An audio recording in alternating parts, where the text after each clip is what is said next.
article by report page ကပြန်လို့ကြဆိုပါရယ်တော်တော်ညာလေးအိမ်မှာကျွန်တော်အမြဲတမ်းထင်နေကြ Bright Learning Academy ပါနဲ့ကျွန်ရဲ့ဒီ online learning academy နာမည်ကိုထည့်ထားပါရယ်အခါမှာကျွန်ထူးထူးခက်ခက်ဖြစ်အောင်လူတိုင်းတောင်းဆိုထားတဲ့အတိုင်းကျွန်ရဲ့ audio file တွေကိုရခိုင်ပိုင်းကျွန်တက်နေတဲ့လောက် user တွေပြပြလောက်ဖြစ်ပါရယ်ကျွန်တင်ဆက်ပေးနေတဲ့ audio file တွေကိုဒီ page မှာပါနဲ့ပရိသတ်တွေကနေပြီးခဲ့လေ့လာဖြစ်တယ်အလုံးလုံးနဲ့ဖြစ်ဖြစ်နားထောင်ဖြစ်တယ်သူအလုံးအားရခါမှာဖြစ်ဖြစ်အင်္ဂလိပ်စာကိုလေ့လာဖြစ်တယ်လို့ကျွန်တော်ကြားသိရတဲ့နဲ့ကျေးဇူးတင်ပါတယ်1 တာပီတီဖြစ်မိပါတယ်ကျွန်တော်အခုပါတောင်းတနေရအားရရှိမှာကိုနိုင်တလောက်လုပ်ပြရတဲ့နဲ့လုပ်ပြဟာရှာအခါလူတွေအတွက်သုံးဝင်ကြားသိရလို့ကျွန်တော်အတိုင်းမသိ1 တာပီတီဖြစ်မိပါတယ်ကျွန်တော်တို့ဆက်လက်ပြီးလေ့လာခဲ့မယ်လို့ကျွန်တော်ပြောဆိုချင်ပါတယ်โอเคအားလုံးစားလိုက်ကြအောင်ပါအခုဆိုခဲ့ဘာသာစကားတစ်ခုကျွမ်းကျင်ဖို့ဆိုလို့ရှိခဲ့ကျွန်တော်တို့က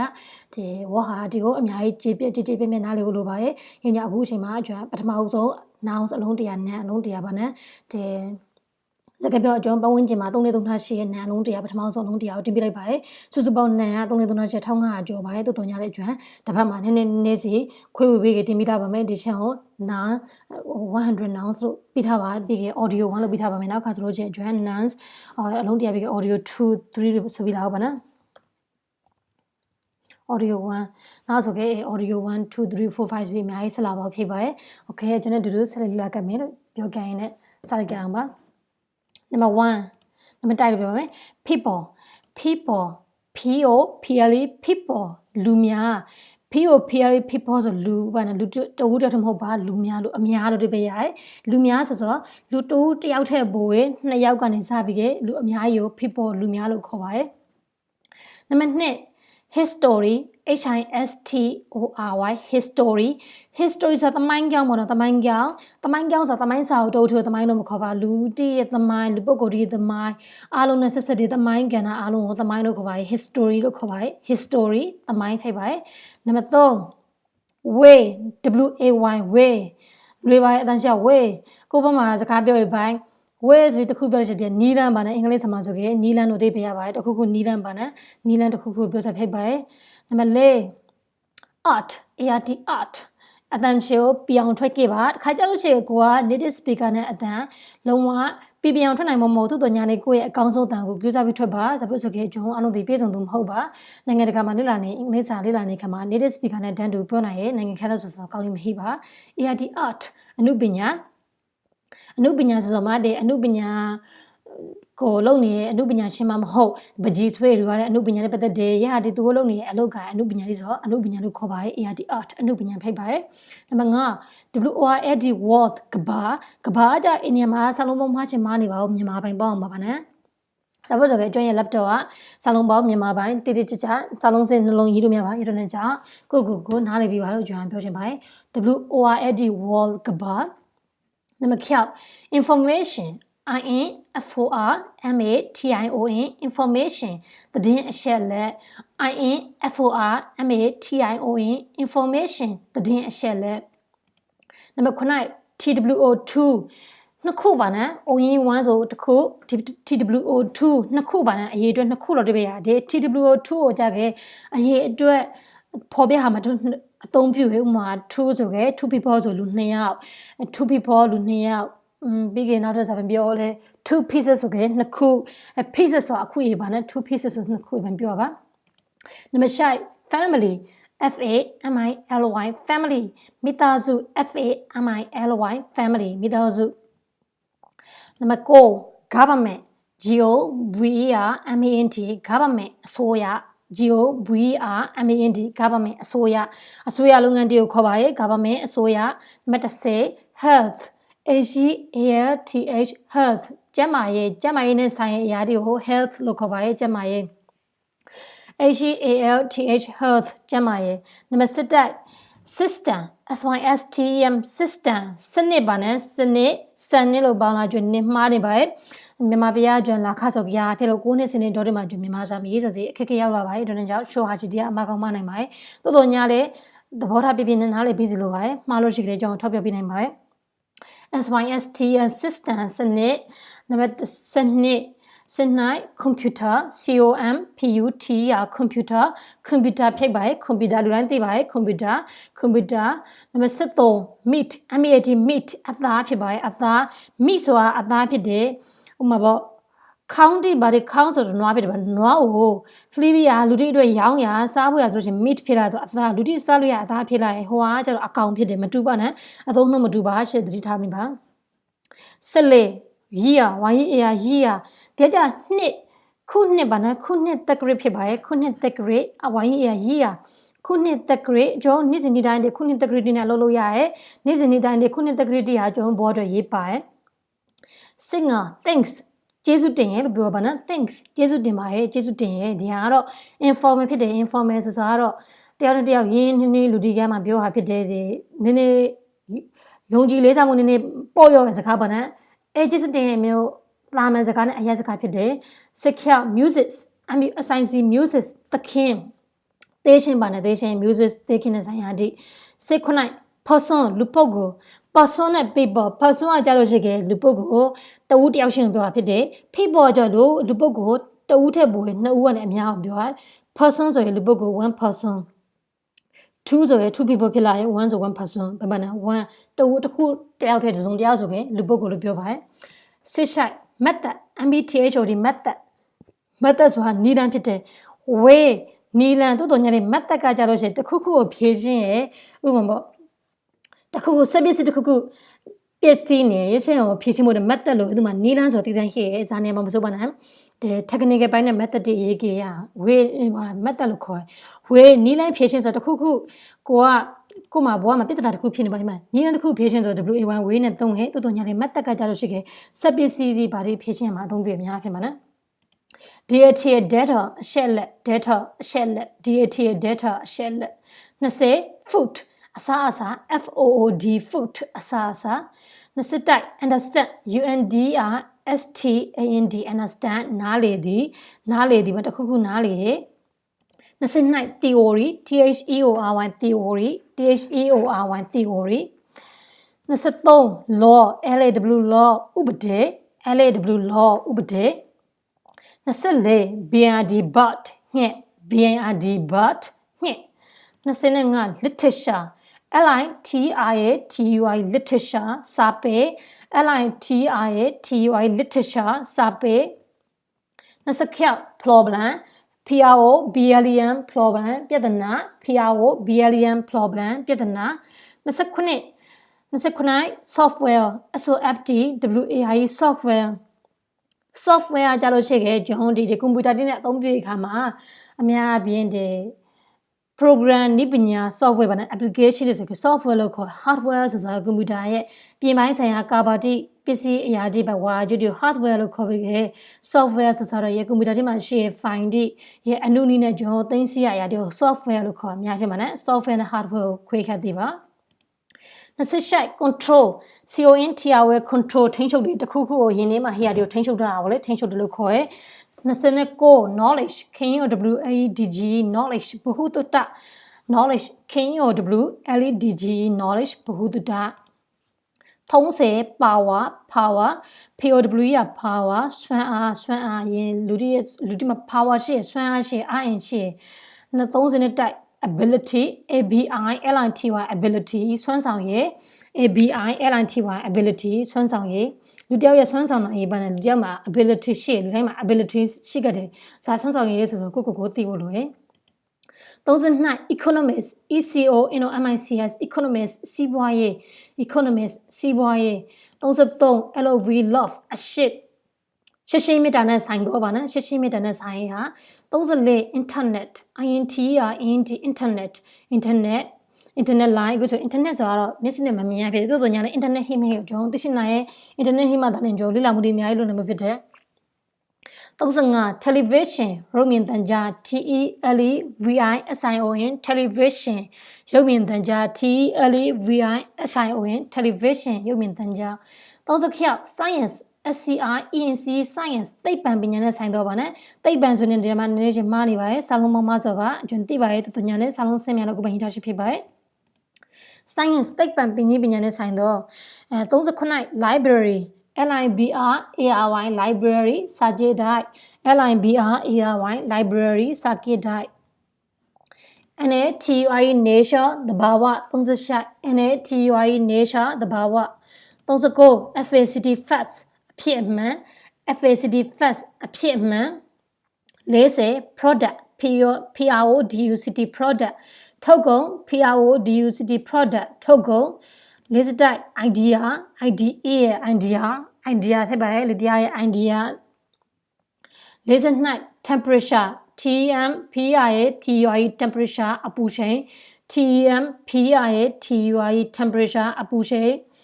43 investment INVEST MENT investment ယင်းနှိမ့်ညွှန်မှု INVEST MENT investment ယင်းနှိမ့်ညွှန်မှု44 area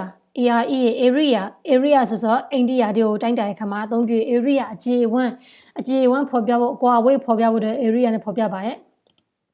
society 45 society လူမှုအတိုင်းအဝိုင်း SOCIETY society လူမှုအတိုင်းအဝိုင်းပတ်ဝန်းကျင် SOCIETY society လူမှုအတိုင်းအဝိုင်း activity 46 ACTI VITY activity လုပ်ရက် ACTI VITY activity လုပ်ရက်49 story ပုံမြင် STORY story ပုံမြင်48 industry INDU STRY industry စက်မှုလက်မှု INDU STRY industry စက်မှုလက်မှု49 media media ရဲ့ media နဲ့ဆိုင်တော့ media နဲ့ဆိုင်ရရာတိ media တွေဟာမင်းသားမင်းသမီးတွေအောင်မြင်ဖို့အတွက်အများကြီးအရေးပါတယ်50 thing အရာဝတ္ထု THING thing အရာဝတ္ထုအင်းနေရာမှာအရာဝတ္ထုမြန်မာပိုင်းစလုံးမဆိုမှားနေပါရဲ့ရရှင်းဟောဖြည့်တွေ့ပြီးတော့နားလည်ပြီးပါ oven 50တိုက် oven အကင်ဆက် oven အကင်ဆက်ငါးဒီဟင်းဒီကင်အသားဒီကင်မို့ဆိုရင် oven မှာကင်ရပါရဲ့အကင်ဆက်ဖြစ်ပါရဲ့52 community COMMUNITY community ပတ်ဝန်းကျင်အတိုင်းအဝိုင်း COMMUNITY community ပတ်ဝန်းကျင်အတိုင်းအဝိုင်း53 definition အဓိပ္ပာယ်ဖွင့်ဆိုချက် DEFINITION definition အဓိပ္ပာယ်ဖွင့်ဆိုချက်54 safety လုံခြုံမှု SAFETY safety လုံခြုံမှု SAFETY safety လုံခြုံမှု55 quality အရေးအသွေး QUALITY quality အရေးအသွေးလူတစ်ယောက်မှာ quality ရှိဖို့လိုရယ်အရေးအသွေးရှိဖို့လိုရယ်56 development DEVELOPMENT development ဖွံ့ဖြိုးတိုးတက်မှု DEVELOPMENT development ဖွံ့ဖြိုးတိုးတက်မှု59 language LANGUAGE language ဘာသာစကား LANGUAGE language ဘာသာစကား56 management MANAGEMENT management စီမံခန့်ခွဲမှု management ရှေ့မှာ time management ဆိုလို့ရှိရင်အချိန်ကိုစီမံခန့်ခွဲမှု management ဆိုခဲ့စီမံခန့်ခွဲမှုသူ့ရဲ့ရှေ့မှာ time ကြည့်လိုက်ရင် time management အချိန်ကိုစီမံခန့်ခွဲမှုအရှင်ဟာစာလုံးတွေးပြခြင်းဖြစ်ပါတယ်59 player ကစားသမား PLAYER player ကစားသမား PLAYER player ကစားသမား60 variety VARIETY variety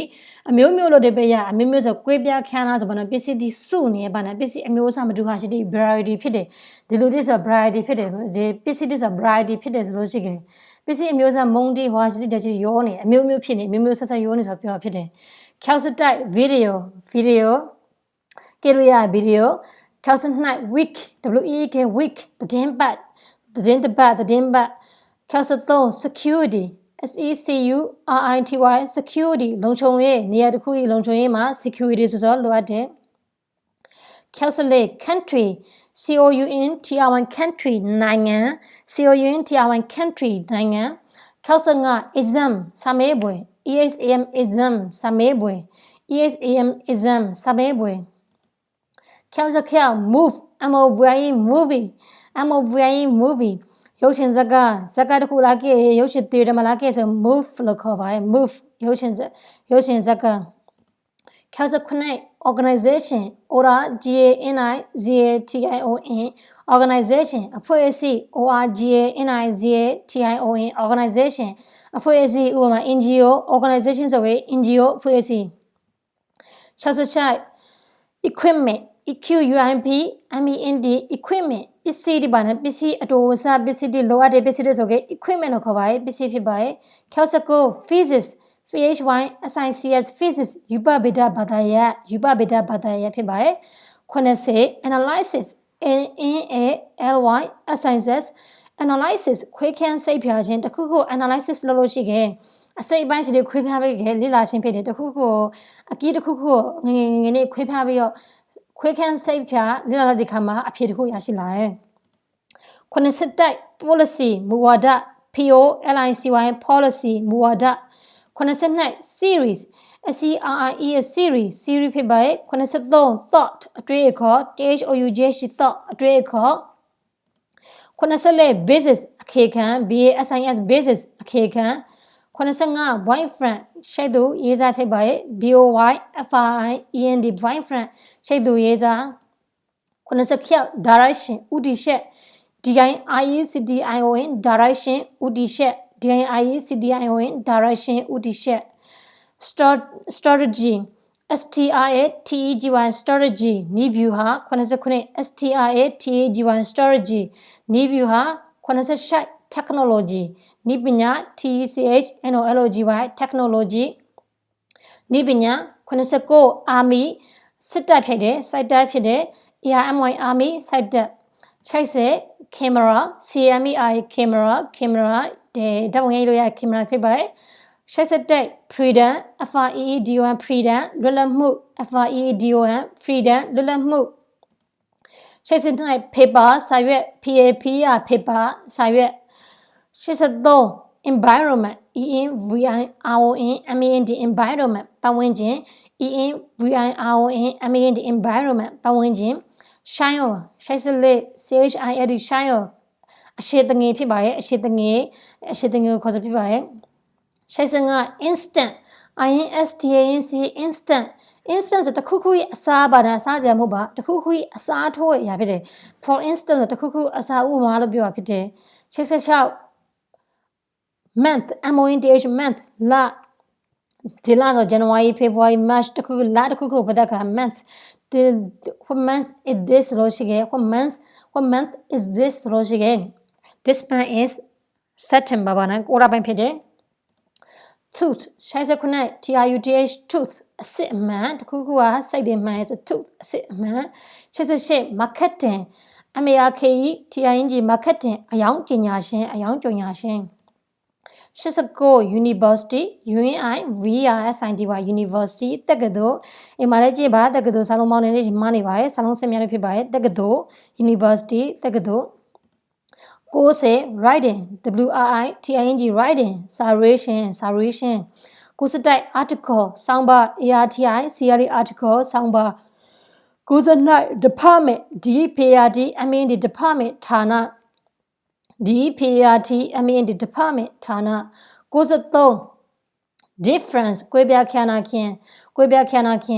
DFFERENC difference ကွဲပြားခန္ဓာခြင်း90 go GO ရီမန်းရှက် GO ရီမန်းရှက်ရီမန်းရှက်ပါနော်95 news သတင်းဖြစ်ပါရဲ့သတင်းဆိုတော့တခုခု update ဖြစ်လာရဲ့တခုခုလူနေမှုအကြောင်းသတင်းဖြစ်ရက်ကွက်ထဲမှာတခုခုဖြစ်သတင်းလို့ခေါ်ပါရဲ့ news